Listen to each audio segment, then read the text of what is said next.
देशाचे पंतप्रधान नरेंद्र मोदी यांनी रविवारी देशवासियांना संबोधित करताना जीएसटी मधील बदलांची माहिती दिली। आपल्या भाषणातून त्यांनी आत्मनिर्भर भारत आणि स्वदेशी वस्तूंचा जास्तीत जास्त वापर करण्याचा संदेश दिला। परदेशी वस्तूंचा वापर टाळून शक्य तितक्या प्रमाणात स्वदेशी वस्तूंचा वापर करा असे आवाहन पंतप्रधानांनी यावेळी केलं। त्यांच्या या आवाहनाला केंद्रीय रेल्वे तथा माहिती व प्रसारण मंत्री अश्विनी वैष्णव यांनी प्रतिसाद दिला। सोमवारी त्यांनी अधिकृत एक्स अकाउंटवरून शेअर केलेल्या पोस्टमध्ये आता आपण कामकाजासाठी झोहो या भारतीय सॉफ्टवेअर कंपनीचं ॲप म्हणजेच स्वदेशी प्लॅटफॉर्म वापरण्यास सुरुवात केल्याचं मंत्री वैष्णव यांनी सांगितलं। नेमका काय आहे हा प्लॅटफॉर्म आणि त्याचा वापर नेमका कशासाठी केला जाणार आहे? अश्विनी वैष्णव यांनी काय सांगितलंय?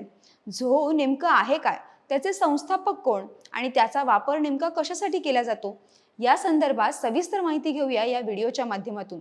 नमस्कार, मी अनिशा डुंबरे आणि माझ्यासोबत आहेत व्हिडिओ जर्नलिस्ट आलेख चाळके। केंद्रीय मंत्री अश्विनी वैष्णव यांनी रविवारी 21 सप्टेंबरला एक्स अकाउंटवर शेअर केलेल्या व्हिडिओमधून झोहो या स्वदेशी प्लॅटफॉर्मबाबत माहिती दिली। मी झोहो हा प्लॅटफॉर्म वापरण्यास सुरुवात केली आहे। महत्त्वाची कागदपत्र, स्प्रेडशीट्स आणि कोणत्याही कामाच्या प्रेझेंटेशनसाठी या प्लॅटफॉर्मचा वापर केला जाणार आहे। झोहो हे स्वदेशी प्लॅटफॉर्म असून मी सर्वांना त्याचा वापर करण्याचं आवाहन करतोय। स्वदेशी उत्पादनं आणि सेवा स्वीकारून पंतप्रधान नरेंद्र मोदी यांच्या स्वदेशी मोहिमेत आपण सामील व्हायला हवं, असं मंत्री वैष्णव यांनी आपल्या पोस्टमध्ये म्हटलंय। रेल्वे मंत्र्यांनी इतरांनाही हा स्वदेशी प्लॅटफॉर्म वापरण्याचा सल्ला दिलाय। आपण स्वदेशी उत्पादनांचा वापर वाढवल्यामुळे भारत आत्मनिर्भर होईल। तसेच अशा प्लॅटफॉर्मचा वापर केल्यानं जागतिक व्यासपीठावर तंत्रज्ञानाच्या क्षेत्रात भारताची एक नवी ओळख निर्माण होईल, असेही ते यावेळी म्हणाले। गेल्या काही आठवड्यांपासून केंद्र सरकार तंत्रज्ञान क्षेत्रात आत्मनिर्भरतेला प्राधान्य देत आहे। भारतीय बनावटीचे सॉफ्टवेअर्स, ॲप्लिकेशन्स व हार्डवेअर विकसित करण्यावर आणि त्यांच्या वापराला चालना देण्यावर विशेष लक्ष केंद्रित केले जात आहे। झोहो हा नेमका काय प्लॅटफॉर्म आहे आणि हा प्लॅटफॉर्म कसा वापरला जातो? तर झोहो हा असा प्लॅटफॉर्म आहे ज्याद्वारे तुम्ही तुमची सगळी महत्त्वाची कामं करू शकता। महत्त्वाची कागदपत्र, स्प्रेडशीट्स आणि कोणत्याही कामाच्या प्रेझेंटेशनसाठी या प्लॅटफॉर्मचा वापर करता येतो। भारतीय उद्योजक श्रीधर वेंबू आणि टॉनी थॉमस यांनी 1996 मध्ये स्थापन केलेली झोहो कॉर्पोरेशन ही एक software as a service company आहे। चेन्नई शहरात या कंपनीचं मुख्यालय असून कंपनीकडून व्यवसायासाठी 55हून अधिक क्लाउड आधारित साधनं उपलब्ध करून देण्यात आली आहेत। Email, accounting, HR, project management, customer relationship management यांसारख्या सेवा झोहो कंपनीकडून दिल्या जातात। कंपनीची नोंदणी अमेरिकेत केली गेली असली तरीही झोहो नेहमीच मेड इन इंडिया या संकल्पनेशी बांधील राहिली आहे।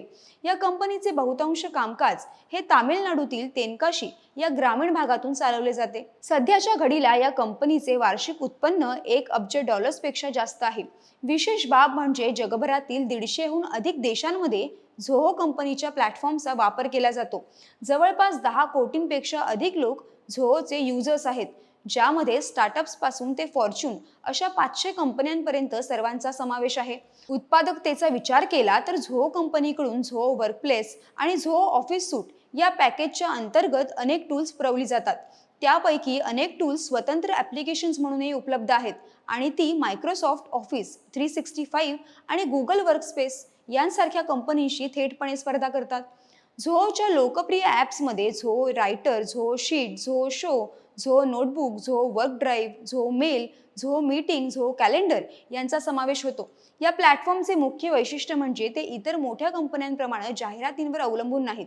युजर्सचा डेटा आणि त्याची गोपनीयता सुरक्षित ठेवण्याला ही कंपनी प्राधान्य देते। नियामक गरजांची पूर्तता करण्यासाठी आपला डेटा या कंपनीकडून विविध भौगोलिक ठिकाणी साठवून ठेवला जातो। आणखी एक मोठा फायदा म्हणजे परवडणारी क्षमता। मायक्रोसॉफ्ट आणि गुगलच्या तुलनेत झोहो वर्कस्पेसची पॅकेजेस अत्यंत स्वस्त आहेत। याच कारणामुळे भारतासह परदेशातील लहान आणि मध्यम उद्योगांमध्ये या कंपनीचा मोठा ग्राहक वर्ग निर्माण झालाय। रेल्वे मंत्री अश्विनी वैष्णव यांनी देशातील नागरिकांना झोहो प्लॅटफॉर्मचा वापर करण्याचं आवाहन केलं। त्यानंतर या कंपनीचे संस्थापक श्रीधर वेंबू यांनी समाज माध्यमांवर एक पोस्ट शेअर करीत त्यांचे आभार मानलेत। रेल्वे मंत्र्यांच्या या भूमिकेमुळे कंपनीतील अभियंत्यांचं मनोबल वाढेल। गेल्या 2 दशकांपासून आमच्या कंपनीतील अभियंते खूप कष्ट घेत असून वेगवेगळी उत्पादनं विकसित करीत आहेत। आज त्यांच्या कामाचं कौतुक झालंय. तुम्हाला व देशाला अभिमान वाटेल असं काम आम्ही यापुढेही करीत राहू, असं श्रीधर वेंबू यांनी आपल्या पोस्टमध्ये म्हटलंय. दरम्यान सरकार आता स्वदेशी सॉफ्टवेअर, ॲप्लिकेशन्स आणि हार्डवेअरच्या विकासावर आणि वापराला प्राधान्य देतंय. अश्विनी वैष्णव यांचा हा निर्णय डिजिटल इंडियाच्या दिशेनं एक महत्त्वाचं पाऊल मानलं जातंय. यामुळे भारत सरकारच्या स्वदेशी आणि आत्मनिर्भर भारत मोहिमेला नवं बळ मिळालंय. रेल्वे मंत्र्यांनी घेतलेल्या या निर्णयाविषयी तसेच झो या स्वदेशी ॲपच्या वापराविषयी तुमचं मत काय आहे ते कमेंट करून नक्की कळवा. व्हिडिओला लाईक करा, शेअर करा आणि महाएमटीबीच्या यूट्यूब चॅनलला सबस्क्राईब करा. धन्यवाद.